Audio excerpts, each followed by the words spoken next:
नमस्कार दोस्तों, स्वागत है आपका आज की वीडियो में।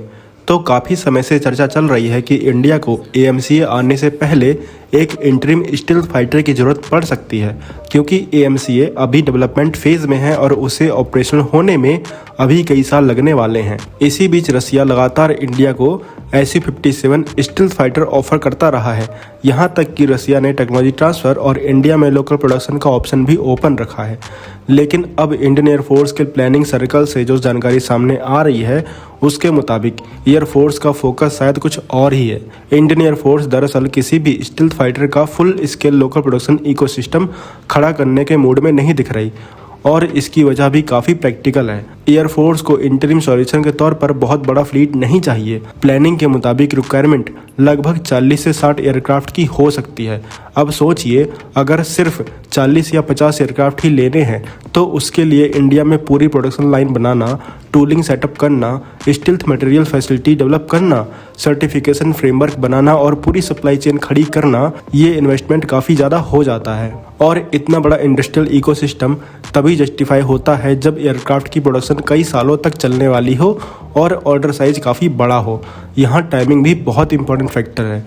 अगर मान लीजिए आज ही इंडिया किसी इंटरिम स्टील्थ फाइटर के लिए कॉन्ट्रैक्ट साइन कर देती है तो भी प्रोडक्शन और डिलीवरी साइकिल्स को देखते हुए एयरक्राफ्ट की इंडक्शन 2030 के आसपास ही शुरू होगी, और उसी समय के आसपास AMCA भी धीरे धीरे प्रोडक्शन फेज में एंटर करने लगेगा। मतलब इम्पोर्टेड स्टील्थ फाइटर और AMCA के बीच ऑपरेशनल टाइमलाइन के बीच ओवरलैप शायद सिर्फ 6-7 साल का ही होगा।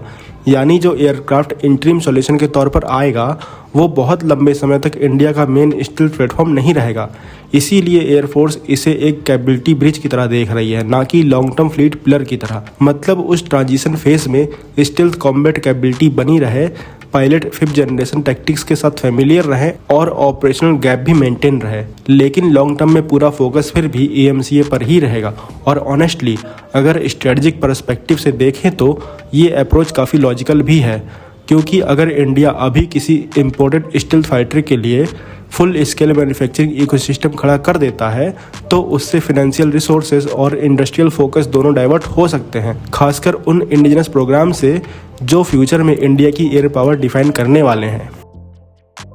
तो अब बात करते हैं अगली खबर की, जो इंडियन नेवी के फ्यूचर वॉरफेयर प्लान से जुड़ी हुई है, और यहाँ नेवी एक बड़ा स्टेप ले रही है।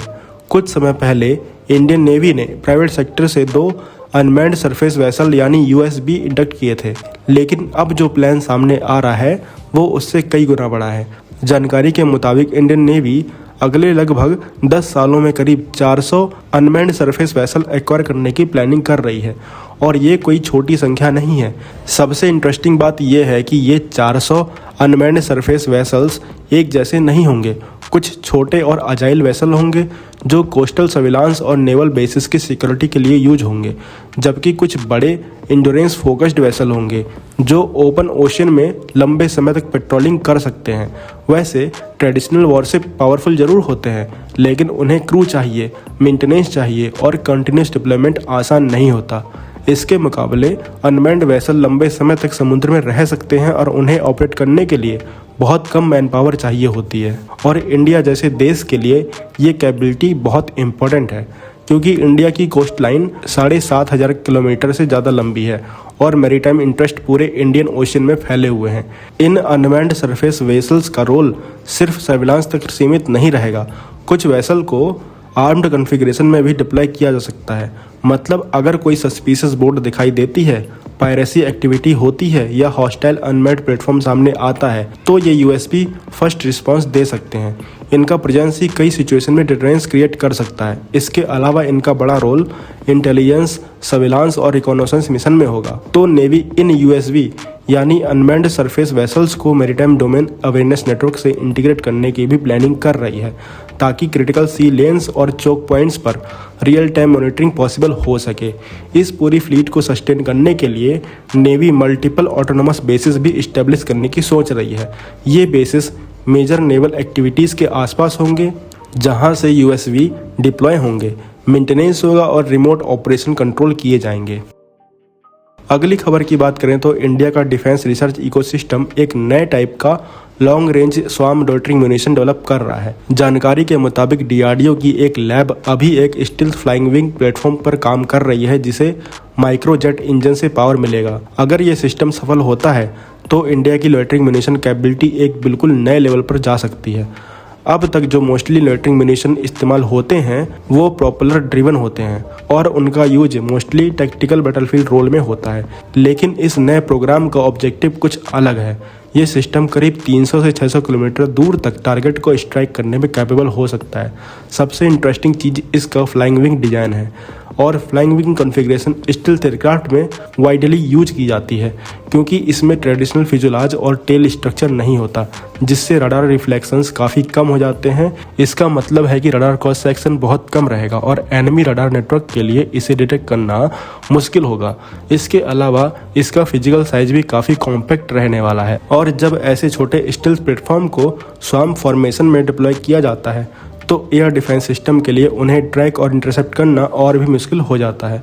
इंडिया पहले से ही कुछ स्वार्म लोइटरिंग म्यूनिशन प्रोजेक्ट पर काम कर रहा है जैसे सेसना 150, लेकिन ये नया जेट पावर्ड वेरिएंट उससे काफ़ी एडवांस होने वाला है। जानकारी के मुताबिक डेवलपर्स एक ही प्लेटफॉर्म के 2 से 3 वेरिएंट बनाने की प्लानिंग कर रहे हैं जो अलग अलग पेलोड कैपेसिटी और मिशन प्रोफाइल के लिए ऑप्टिमाइज्ड होंगे। इस अप्रोच का फ़ायदा ये है कि एक ही कोर डिज़ाइन से कई वेरिएंट बनाकर प्रोक्योरमेंट कॉस्ट भी कम रखी जा सकती है। अगली खबर की बात करें तो इंडिया का लंबे समय से चल रहा प्रोजेक्ट 75I सबमरीन प्रोग्राम अब फाइनली अपने फाइनल अप्रूवल स्टेज के करीब पहुंच गया है। MDL ने कंफर्म किया है कि इस प्रोजेक्ट के लिए गवर्नमेंट के साथ जो नेगोशिएशन चल रही थी वो अब पूरी हो चुकी हैं। अब प्रपोजल फाइनल अप्रूवल के लिए सरकार के पास भेज दिया गया है। इसका मतलब है कि इंडिया का डिसीजन अब काफ़ी करीब है। इस प्रोग्राम में पार्टनरशिप बनी है जर्मनी की थसन ग्रुप और इंडिया की MDL। अगर ये डील अप्रूव हो जाती है तो इंडिया के लिए बनने वाली सबमरीन जर्मन टाइप 214 डिजाइन के कस्टमाइज वर्जन पर बेस्ड होंगी, जिसे टाइप 214NG या टाइप 214I कहा जाता है। ये सबमरीन मौजूदा कलवरी क्लास सबमरीन से काफ़ी बड़ी और कैपेबल होंगी। जहां कलवरी क्लास सबमरीन का डिस्प्लेसमेंट लगभग 1775 टन है, वहीं टाइप 214NG सबमरीन का डिस्प्लेसमेंट लगभग 3000 टन तक हो सकता है। इसका मतलब ज़्यादा इंड्योरेंस, ज़्यादा वेपन कैपेसिटी और बेहतर ऑपरेशन कैपेबिलिटी। सबसे इम्पोर्टेंट फीचर होगा AIP टेक्नोलॉजी कन्वेंशनल सबमरीन को लंबे समय तक अंडर वाटर रहने की कैपेबिलिटी देती है बिना सरफेस पर आए। Fuel based AIP systems electricity generate करते हैं हाइड्रोजन और ऑक्सीजन की केमिकल रिएक्शन से और इनकी एकॉस्टिक सिग्नेचर बहुत कम होती है। इसका मतलब सबमरीन्स ज़्यादा स्टील्दी रहती हैं। इसके साथ साथ इन सबमरीन में लिथियम आयन बैटरी टेक्नोलॉजी भी इस्तेमाल की जा सकती है।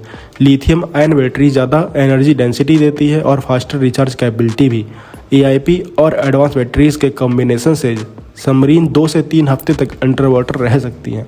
वेपन कैपेबिलिटी की बात करें तो सबमरीन करीब 18 हैवी वेट टॉर्पीडो कैरी कर सकती है। इसके अलावा लैंड अटैक और एंटी शिप क्रूज मिसाइल भी डिप्लॉय किए जा सकते हैं।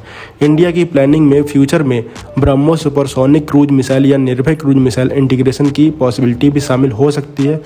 हालांकि फाइनल कॉन्फ़िगरेशन अभी तय नहीं हुआ है। तो प्रोग्राम के टारगेट्स के अनुसार सबमरीन में लगभग 45% इंडिजिनस कंटेंट होगा और लास्ट सबमरीन तक ये बढ़कर लगभग 60% तक पहुंच सकता है।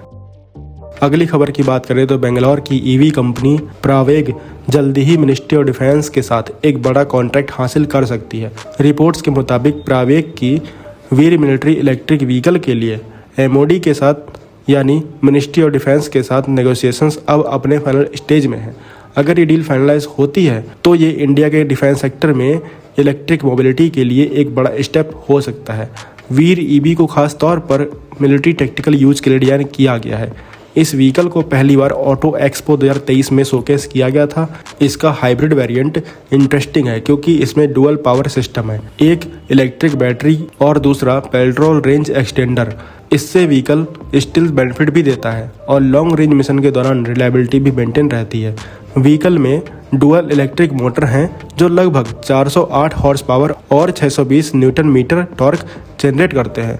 प्योर EV मोड में इसकी रेंज 500 किलोमीटर से ज़्यादा बताई जा रही है और पेट्रोल रेंज एक्सटेंडर के साथ ये और भी ज़्यादा बढ़ सकती है। टॉप स्पीड लगभग 210 किलोमीटर पर आवर तक है और 0 से 100 किलोमीटर पर आवर की एक्सेलरेशन लगभग 4.9 सेकंड में हो जाती है।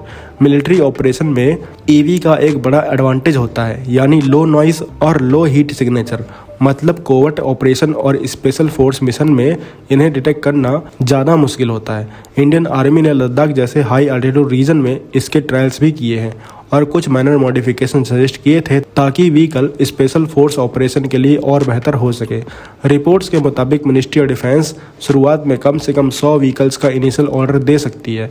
व्हील ईवी की डिज़ाइन भी मिलिट्री कंडीशन को ध्यान में रखकर बनाई गई है। इसके अलावा व्हीकल प्लेटफॉर्म कस्टमाइजेबल है।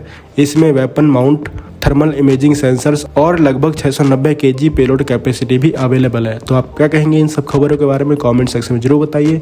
मिलते हैं नेक्स्ट वीडियो में। Thanks for watching. जय हिंद, जय भारत।